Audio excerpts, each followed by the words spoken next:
24 वर्षों तक उन्होंने केवल साधना की। 24 वर्ष उनके केवल साधना में बीते। अपने जीवन के कठोर संयम के साथ गुरुदेव ने साधना की। 24 लाख के 24 महापुरुष चरण गुरुदेव ने किए। जौ की रोटी और गाय की छाछ को खाकर 24 वर्ष केवल साधना की। सूर्योदय होने के पहले उनकी साधना संपन्न हो जाती थी। एक दिन में 66 माला का जाप गुरुदेव किया करते थे। गायत्री के सिद्ध साधक इस दुनिया में यदि कोई है तो वो है परम पूज्य गुरुदेव। उन्होंने गायत्री को सिद्ध कर दिया। यदि हम उनके लेखनी की बात करें तो 3200 किताबों का लेखन किया परम पूज्य गुरुदेव ने। अपने वजन से दुगुना साहित्य लिखा। इसके अतिरिक्त चारों वेदों का भाष्य किया, क्योंकि वेद बड़े कठिन थे। हम जैसे साधारण लोग वेदों को पढ़ नहीं सकते थे, इसलिए गुरुदेव ने वेदों का भाष्य किया, उपनिषदों का भाष्य किया। गुरुदेव ने लिखे गायत्री माता को हम बहुत अधिक जान सके, समझ सके, इसलिए गुरुदेव ने गायत्री महाविज्ञान जैसा ग्रंथ लिखा और कथाओं की शैली में, पुराणों की शैली में पावन प्रज्ञा पुराण की गुरुदेव ने रचना की। व्यक्ति, परिवार, समाज, राष्ट्र ही नहीं बल्कि अंतरिक्ष से लेकर भूगर्भीय सभी समस्याओं का समाधान परम पूज्य गुरुदेव ने अपने साहित्य में दिया।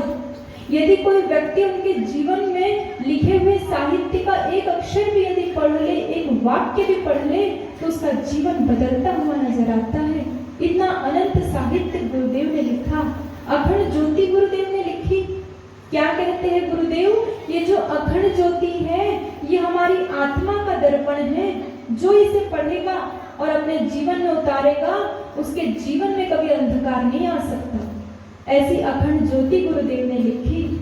भाइयों बहनों, परम पूज्य गुरुदेव कहते थे कि जब जब इस धरती पर अधर्म बढ़ा और भगवान का अवतार हुआ तो भगवान अस्त्र शस्त्र लेकर के आए।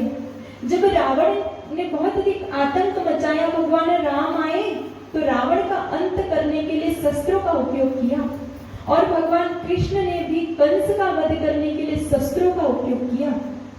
गुरुदेव कहते थे, बोले आज हमारे पास कोई अस्त्र शस्त्र नहीं है जिसके माध्यम से हम इस दुनिया को सुधार सके, इस दुर्बुद्धि का हम अंत कर सके। ऐसा कोई अस्त्र शस्त्र आज हमारे पास नहीं है। क्या कहते हैं गुरुदेव? है नहीं तलवार अपने हाथ में तो क्या हुआ, हम कलम से ही करेंगे सिर फिरों के सिर कलम। और भाइयों बहनों, उनकी कलम ऐसी चली, उनकी लेखनी ऐसी चली कि हजारों लाखों करोड़ों लोगों का जीवन बदलते चली गई। इतना अनंत साहित्य लिखा परम पूज्य गुरुदेव ने।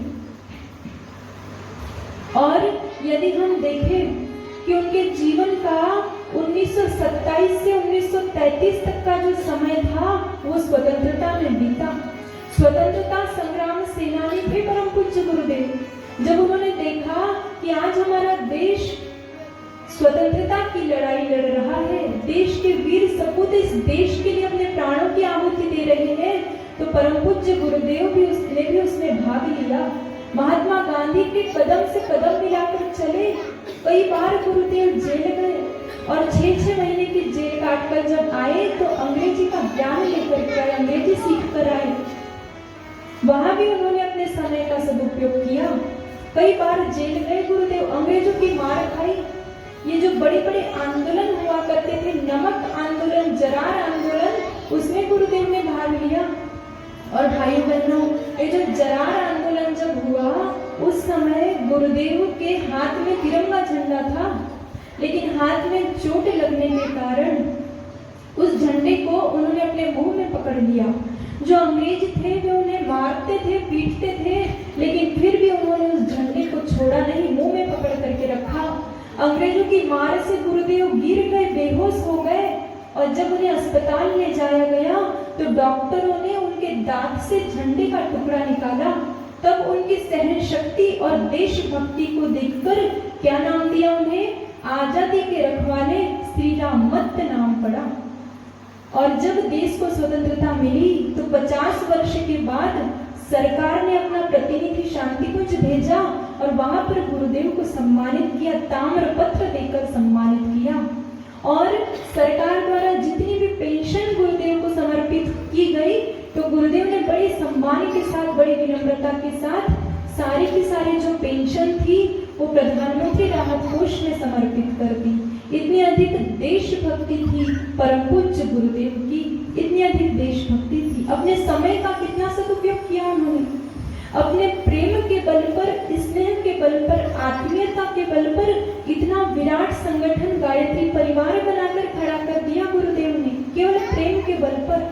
गुरुदेव से एक बार मिल लेता था वो उनका ही होकर के रह जाता था, इतना प्रेम उनके पास था, इतना प्रेम कि पशु पक्षी तक प्राणों से भी प्यारे, इतनी दया कि जीव मात्र सब परिजन सखा हमारे, इतना प्रेम था गुरुदेव के पास।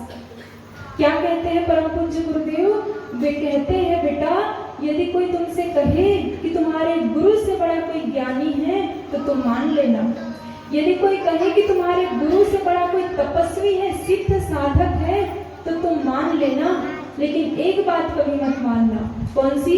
वे कहते थे कि यदि कोई कहे कि तुम्हारे गुरु से अधिक प्रेम तुमसे कोई करता है तो इस बात को तुम कभी मत मानना। इतना अनंत प्रेम था परम पूज्य गुरुदेव के पास। भाइयों बहनों, इसी प्रेम के बल पर, इसी आत्मीयता के बल पर परम पूज्य गुरुदेव ने गायत्री परिवार का निर्माण किया।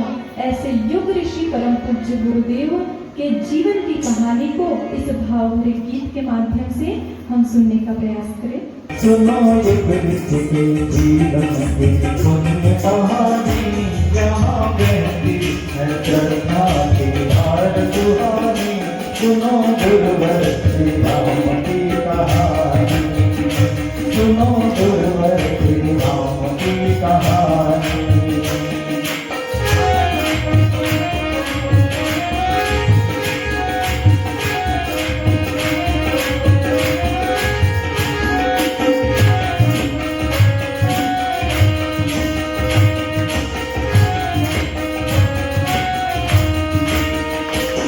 बेटे शरीरधारी किसी रूप के अवतारी, बेटे शरीरधारी किसी रूप के अवतारी।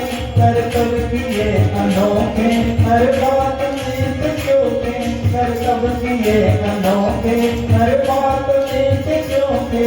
सबके पिता कहाए युग देवता कहाए, सबके पिता कहाए युग देवता कहाए। युग देवता कहानी बने अवतारी, ओ बने अवतारी संत की अनमोल निशानी।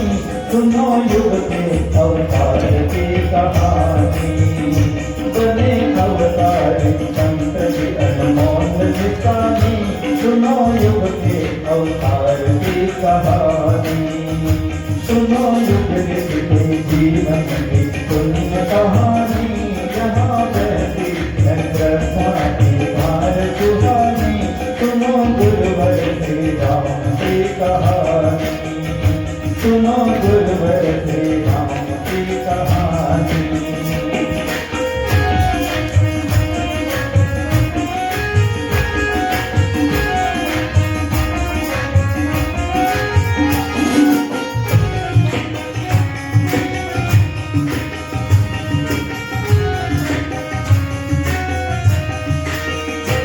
वे ज्ञान के सागर थे या प्यार के सागर थे, वे ज्ञान के सागर थे या प्यार के सागर थे।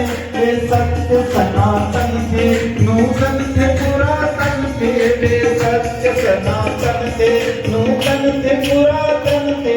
वे तेज पुंज भी थे, वे शांति पुंज भी थे, वे तेज पुंज भी थे, वे शांति पुंज भी थे, वे शांति कुंज भी थे। उन्हें आती थी, ओ उन्हें आती थी जीवन की ज्योति जलानी। आओ सुन लो श्री राम की कहानी, उन्हें आती थी जीवन की ज्योति जलानी। आओ सुन लो श्री राम की कहानी, सुनो युग ऋषि के जीवन की पुण्य कहानी। जहाँ बहती है श्रद्धा की धार कहानी।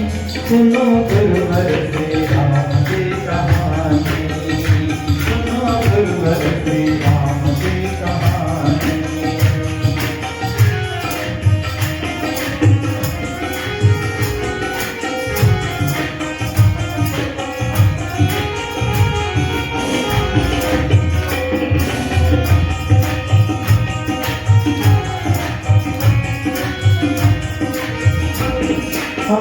शिष्य हैं उन्हीं के, हम पुत्र हैं उन्हीं के, हम पुत्र हैं उन्हीं के, हम पुत्र हैं उन्हीं के। ऐसा दिखाई दीजिए प्रिय पात्र हो सभी के, ऐसा दिखाई दीजिए प्रिय पात्र हो सभी के। साधन समय लगाए युग धर्म को निभाए, साधन समय लगाए युग धर्म को निभाए, युग धर्म को निभाए। हम अपने संबंध की है लाज बचानी, सुनो साधक श्री राम की कहानी। हमें अपने संबंध की है लाज बचानी, सुनो साधक श्री राम की कहानी। सुनो युग के जीवन की कहानी, जहाँ बहती है